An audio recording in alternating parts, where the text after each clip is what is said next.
I have a look at my review of Carry On Loving from 1970, directed by Joel Thomas, and of course the 20th Carry On film in the series. So yes, once again, another Carry On review here today, and this time around, Carry On Loving. So a few things to say about this one, and a very unique film in the series. So yes, first of all, there will be a spoiler warning, of course, for this discussion. If you haven't seen the film, I simply recommend seeing it first, and then come back to this video, and we can go from there.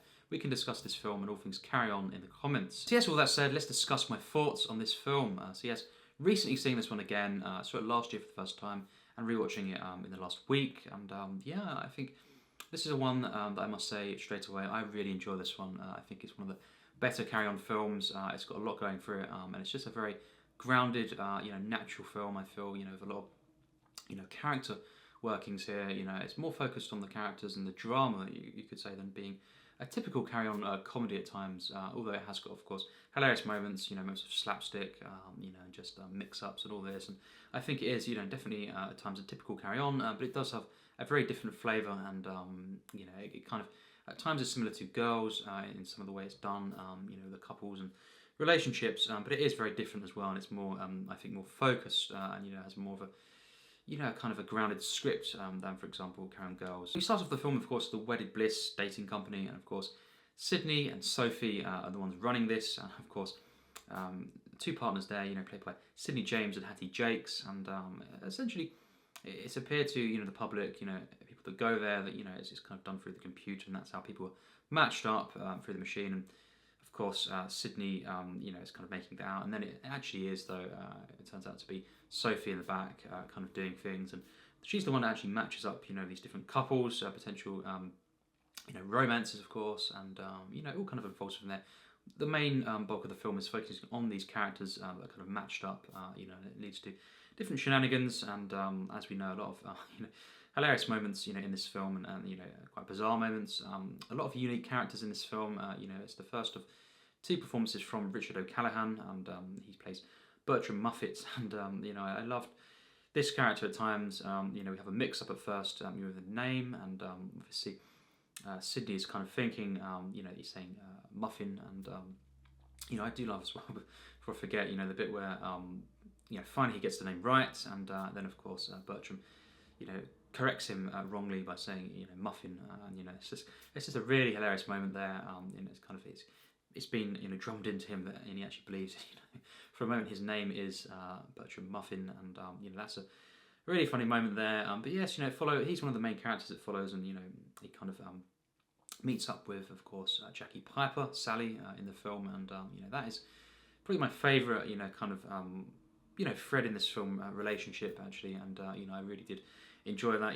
This character of Bertram is quite unique, and he kind of makes it seemed bizarre, or to some, but he's just a very relatable character. Making model airplanes out of milk bottle tops, and it's just the way he says it, and the way he kind of goes about this is really hilarious, and just a very enjoyable character, very pleasant, comforting character, very innocent, kind of naive, and at least one of the mix-ups, in the film is him back to the apartment with of course Jackie Piper. Her thinking, he's a photographer, kind of about to photograph her, her being a model, and it's just one of the kind of the best sequences in the film, really. I just feel like how the characters are interconnected, and a lot of the the characters and stuff are around this apartment here, and because we do have eventually Jenny moving in with Sally, of course, but Terry Scott, is in this film. His character meets up with Jenny, of course. He goes to her house at first, and he's put off straight away, really, and because of the family and stuff, and it's quite funny there. He goes out, he runs out, and he drops all the cakes and everything. That's hilarious. But that scene perhaps wasn't the best. But where it goes is really good. I think his thread as well throughout the film becomes one of the best. Jenny, of course, at first, he's kind of put off by her and her family, and he's not really attracted to her. And then, of course, she has this makeover, and she moves in with Sally, and it all kind of escalates from there. It does lead as well to one of the best sequences in the film for me. Of course, the not trying to be disturbed, by different characters, him and Jenny, of course, and it's just a really funny sequence there, and it's just very sustained. Of course, Jackie Piper is very good in that sequence as well, and just. I think it's a very warm film. This, very comforting feel to a lot of the characters, and just very easygoing at times. Nothing too big. Obviously, we do have, as we know, at the end, the kind of food fight. Of course, Gripper as well, played by Bresslaw. His character perhaps is a bit, quite over the top and loud and stuff. But a few, I guess a few things in this film are a bit, kind of out there. But really, it's very quite a normal film, in the Carry On sense. And it's just, when I first watched it last year, I thought, well, this is very interesting. We'll see where it go. And in the end, I really came to like this film, and realised I think it's one of my, in some ways, favourite Carry On films. I really do. Very, very solid film, that's for sure. And I love, used to the cast. Well, Kenneth Williams. We have, of course, Joan Sims again. Some of the newcomers, as I've said, Richard O'Callaghan. He's in Carry On At Your Convenience as well. These are the two Carry On films that he's in, and of course, just seeing different characters come into this, and the regulars as well. Not all of the cast here, but we have a lot of the essentials. Charles Hawtrey, and I think his character will quickly note, kind of following around the streets and stuff. Sid James, and I think the use of the Hitchcock Presents theme, funeral march music, of course. That's very, very iconic. It's really cool because it's kind of a nod to Hitchcock, and just because he is, it's kind of that character, him following someone through the streets, done in a kind of thriller way, classic thriller way, and that was really funny as well. And that's mainly his character, Charles Hawtrey, kind of showing up in the film. He doesn't get a role where he's really involved in the other characters, but it's just really, really cool, and kind of novel to see that, and them playing a nod to Hitchcock, and just a lot of the background characters are, they do serve a purpose in this one, and it all leads, of course, to the kind of the final act, where we have ending in that food fight there. I think it's very funny. I guess it doesn't really take away too much from the rest of the film, and it's very short. It's not a drawn out sequence or anything like that, and it is it's quite funny, and the practicality of that. It's just a mess. Everyone's getting caked and all this, and it's just I think a funny way to end the film, while not kind of taking away from the seriousness that the film had throughout a lot of it. And I just think it's very grounded, as I've said. The way it flows, the editing is really, really good, really strong. The visuals at times, fairly basic, but fine enough. And I think just a lot of the comedy here, the slapstick, just the scenarios that people get into, is very, very, very funny at times.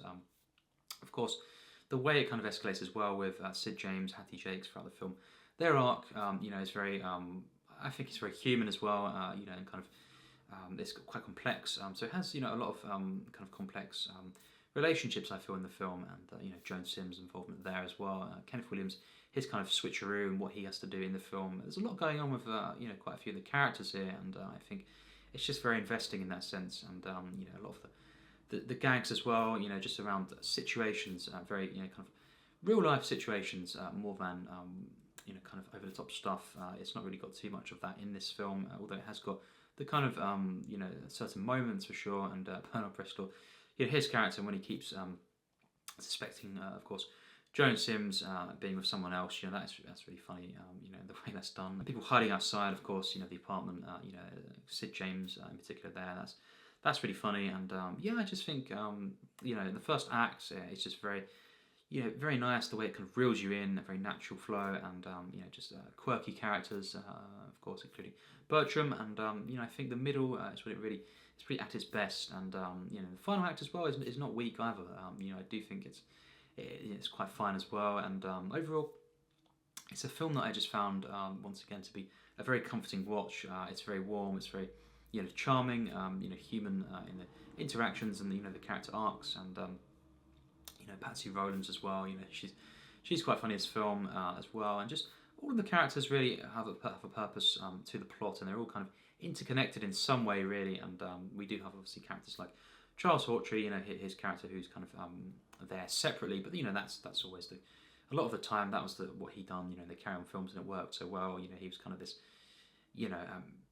character who's kind of separated from a lot of the narrative, and he just kind of he's there, and he's strange, doing strange things, and it just works so wonderfully. And he owned these roles, and I think once again, seeing him kind of show up, he hasn't really got a relationship and stuff to really any of the characters, but it is really funny to see him, and but most of the characters, they are connected, and I just really loved that aspect of the film, and just throughout, I always find myself once again, invested in really all of these characters, in some way, and it's just a very charming, kind of quirky film in the Carry On series. So overall, I really like this film. I think it's one of the better Carry On films, personally for me, and I think just all the cast really, the way they used the newcomers, of course, to this, Richard O'Callaghan especially, and just seeing cast like played by Jackie Piper and such, the way they kind of utilised in this film, and just I think Jackie Piper is so good in this film, and she is just wonderful in this film. She really is, and I think my favourite relationship arc in this film is between Bertram and Sally, and I just think it's kind of a what will happen next. Of course, when especially when they first meet, and that is just so hilarious, the dramatic irony there, and just she's not aware and stuff of this, and it's just priceless really, and I think it's just a very human film in the way it's done with the characters, and just all the the background characters as well. A cameo as well, from Peter Butterworth. We've not really mentioned that. That's really funny. Quite a haunting one, as we know. Kind of just shows up, and disturbing stuff he says there for around a minute of the film, and he's never in it again. So very affecting there, and that's kind of nice to see in a very different role for Peter Butterworth. So it's a very unique film.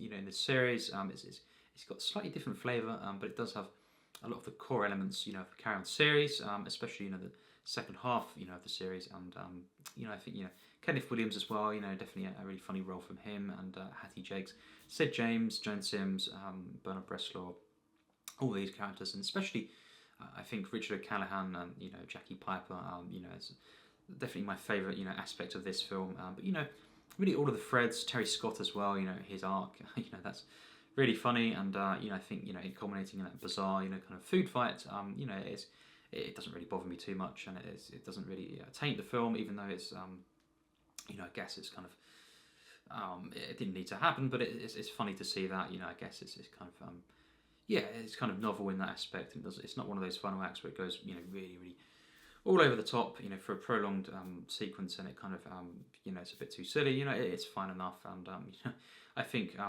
just the way in which the threads are wrapped up, I think is mostly satisfying for a lot of the characters. So there we go. That's my thoughts. My final rating for this film is a 72%. So once again, a very high score from me. One of the better carry-ons, I would personally say, and this is definitely fairly high in my ranking. And I just think it's a very charming, quirky film. It's a really unique one. It's got a lot of quirky aspects, kind of bizarre aspects, but it is very grounded, and it's the way it's done. It's very natural, human, and believable, very much so. And it takes its time, I think, in this one to build up the characters. It's quite a patient film, in kind of some of the relationships and the individual characters themselves, and then going to, of course, the dating company, and I think you get to learn a lot about the characters individually, and then when they're meeting up with the different the pairings of the couples, I think is really well done. Of course, standouts include Richard O'Callaghan, Sid James, Hattie, Jacques, of course, and of course Jackie Piper and Terry Scott as well. Some of my favourites, the way they're done in this film and what they're given. Just a really kind of charming film, and one that I do I do really like this film overall, and there's certain things that could be better, and certain things that perhaps are not the funniest in the way they're done, but most of the film I don't really have an issue with, and just flows very nicely, and it's a very just laid back at times, but not uninvesting comedy film, and I think yes, it's one of the better carry-ons, as I've said. So yes, that's my thoughts on this film. What do you think? It'd be really great to hear in the comments your thoughts on Carry On Loving. For me, it's one of the better carry-ons, and I really do. I find a lot of affection for this one. It's a very charming, comforting film. I find it makes you feel very warm inside, and it's very, very funny as well. Throughout. I find it's got some of the funniest carry-on sequences, especially in the apartment. The kind of the scenes there. Some of them just hilarious at times, and it's got great use of slapstick at times, and also just the writing. I find once again from Talbot Rothwell, it's just at times there's certain moments that are just spot on really for the carry-on feel, and it's got a lot of the elements here. Some things are missing.